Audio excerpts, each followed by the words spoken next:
गरीब साध साध सब नेक हैं, आप अपनी ठोरी जो सतलोक ले जाएंगे वो साधु कोई और। लोक है सरपुरुष का लोक है, इसके 21 ब्रह्मांड का अक्षेत्र है और इस अक्षेत्र में इस काल के लोक में इसके काल के जाल में इसको काल भी कहते हैं, सरपुरुष भी कहते हैं, ज्योत स्वरूपी निरंजन भी इसी को कहते हैं। तो हम यहां आकर फंस गए अपनी गलती से। हम परमात्मा को रिजेक्ट किया हमने और इस काल भगवान को चुना। हृदय से इसको हम चाहने लगे सतलोक में और जिस कारण से परमात्मा के दिल से हम उतर गए और परमेश्वर ने फिर हमारी इच्छा से, हमारी प्रबल इच्छा थी इसके साथ आने की, तो यहां भेज दिया। फिर हम यहां आकर के इसने इतने दुखी कर दिए, ये हमें जानबूझकर सताता है, परेशान करता है। इसलिए सताता है कि हम इसके संतान नहीं हैं। हम परम पिता परमेश्वर कबीर देव जी की संतान हैं, चाहे चींटी है चाहे हाथी है, आज गधा बना चाहे कुत्ता चाहे सूअर बना, चाहे किसी मजहब धर्म के अंदर रह रहा है, चाहे कोई रंक है या सेठ है, राजा है, ये सभी आत्माएं, चाहे ब्रह्मा विष्णु महेश ये देव हैं, अन्य जितने देव हैं, ये सभी परमात्मा कबीर जी की आत्मा है। और इसने वहां गलती करी थी काल भगवान ने, जो उस लोक में शोभा नहीं देती, जो वहां ऐसा करने वाले को निष्कासित कर दिया जाता है, जिस कारण से इसको वहां से निष्कासित किया। इसने अपनी गलती की सजा पाई और विरोध भगवान से शुरू कर दिया। ये आप जी को इसलिए सताता है कि जितने आप दुखी होगे उतना ही आपका पिता दुखी होगा, इसलिए आपका जीवन हराम कर रखा है। आपको पता ही नहीं था अभी तक हम ये कष्ट क्यों भोग रहे हैं। आप हमारे को ऐसे रोका हुआ इस काल भगवान ने जैसे कसाई बकरे पालता है।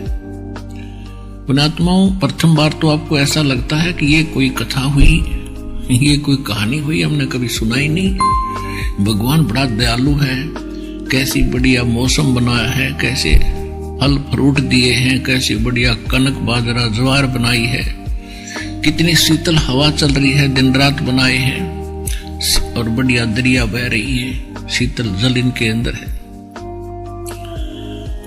तो हम ये सोच लेते हैं कि बहुत परमात्मा हमारी बड़ी केयर टेक करता है, बड़ा देखभाल करता है, हमारे लिए कितनी व्यवस्था कर रखी है, तो बड़ा दयालु है ये भगवान। और जब हम किसी का बेटा मरता है, किसी की बेटी मरती है, पूरा का परिवार नाश हो जाता, अक्षेत्र का अक्षेत्र विनाश को प्राप्त हो जाता है किन्हीं भी कारणों से।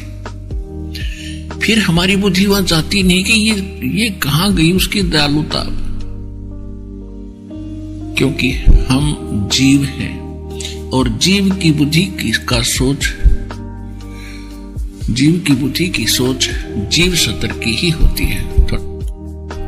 और यदि हम इतना विचार करते तो कोई ना कोई विकल्प खोजते, अवश्य कभी चर्चा करते कि ये क्या जीवन हुआ भाई।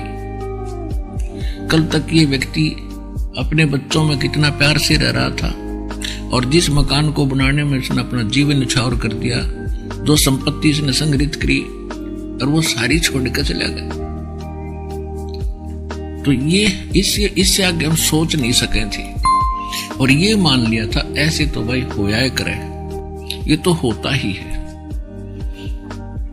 तो जब तक हमें कोई विकल्प नहीं है तो हमारी यही सोच रहेगी कि ऐसा तो होता ही है। अब इस ज्ञान से पता चलेगा कि ये गलत हो रहा है और हमारी गलती का परिणाम हमें भोगने को मिल रहा है। अब जैसे आदरणीय धर्मदास साहिब जी को परम पूज्य परमेश्वर कबीर जी ने धर्मदास जी के प्रश्न के उत्तर में ये कहा था कि धर्मदास, आप और ये सभी प्राणी इस झूठे सुख को सुख मान बैठे हो। धर्मदास जी प्रश्न किया था धर्मदास जी ने कि देखो जी कितना अच्छा वातावरण है, कैसी सुविधाएं भगवान ने दे रखी है, और आप कहते हो कि ये निर्दयी भगवान है। तो परमात्मा ने कहा कि जब किसी का पुत्र मरता है, किसी की पुत्री मरती है, तब कहां जाती है इसकी दयालुता। तो परमेश्वर ने बताया कि धर्मदास मान चाहे मत मान, मैं बताऊंगा तत्व ज्ञान।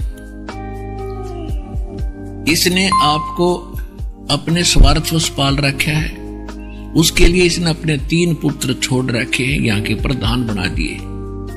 रजोगुण युक्त ब्रह्मा जी को बना दिया, तमोगुण युक्त सतोगुण युक्त विष्णु जी को, और तमोगुण युक्त शंकर जी को।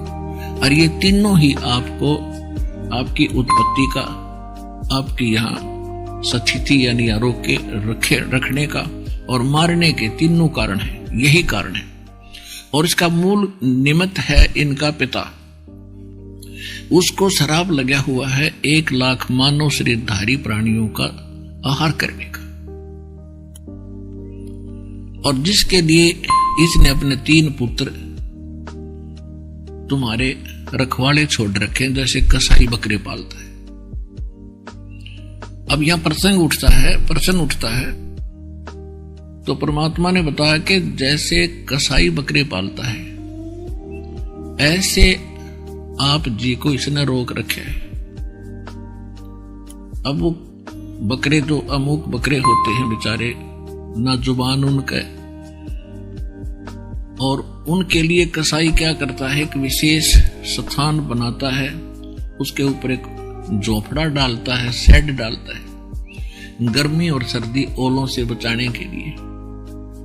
उसका एक लंबा चौड़ा चरागाह भी रखता है, उसी में एक छोटा सा तालाब भी बना देता है, और यदा कदा जाकर के वो उन बकरों के ऊपर हाथ फेरता है, और वो बकरे उसको प्यार करते हैं, एक नेक व्यक्ति मान के कि देखो हमारी कितनी केयर टेक कर रहा है, हमारी कितनी संभाल रखता है। और जिस समय उसको आवश्यकता पड़ती है 10 बकरों की, 5 बकरों की, इससे अधिक बकरों की या बकरियों की, तो उस समय वो नहीं देखता किसका बेटा मरेगा, किसकी बेटी मरेगी। उसने तो छांट लेने हैं मोटे मोटे, जिनमें अच्छा मांस हो, और निकाल ले जाते हैं। उस समय बकरों को भी आभास हो जाता है कि इनकी खैर नहीं है, और वो भागते हैं इधर उधर, और एक दूसरे में तोड़ते हैं और मिमाते हैं, चिल्लाते हैं। कुछ देर के बाद वह जीव बुद्धि सेट हो जाती है। तो परमात्मा कहते हैं कि आप जी को इस काल भगवान ने ऐसे रोक रखा है, तेरी समझ में आओ चाहे मत आओ, ये फाइनल समझ लेना।